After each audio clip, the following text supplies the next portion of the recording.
Friends, இன்றைக்கி புதிய விடியலை நோக்கி போகலாமா? ஏன்னு கேட்டிங்கன்னா, இன்றைக்கி அதிகாலம்பற ஒரு 5 மணி இருக்கும். வீட்டு வாசலில் நிறைய குருவிகள், பறவைகள்லாம் விதவிதமான சவுண்டு விட்டுது. ரொம்ப மனசுக்கு ரொம்ப ரம்மியமாக இருந்தது. சரி, இதை நினச்சி இதை வச்சு ஒரு கவிதை எழுதினா என்ன அப்படின்னு தோணுது. அதுக்காக எழுதியிருக்கேன். பார்க்கலாமா? புத்தம் புது காலை.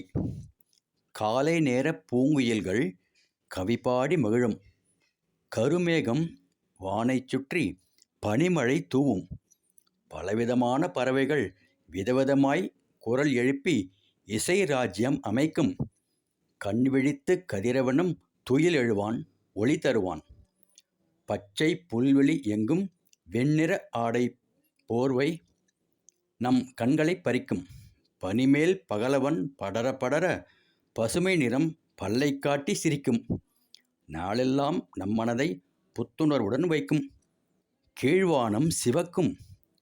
மேல் நோக்கிய பார்வை கால் பதித்து களம் காணும். ஏறுதனை தோளில் சுமந்து வயல் வரப்பை சமன் செய்ய உழவர் பெருமக்கள் ஒன்று கூடி உழுது மகிழ்வர். நீர் நிறைந்த வயல்கள் நெல்மணியுடன் நிமிர்ந்து நிற்கும்.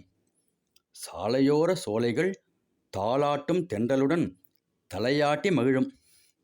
பொழுது விடிந்ததை பொற்கோழி கூவி புரிய வைக்கும். ஆடு மாடுகள் மந்தை மந்தையாய் இரை தேடி வெளிக்கிளம்பும். அன்னமும் கொஞ்சம் நடைப்பழகும். மயிலும் கூட மெதுவாக அகவும்.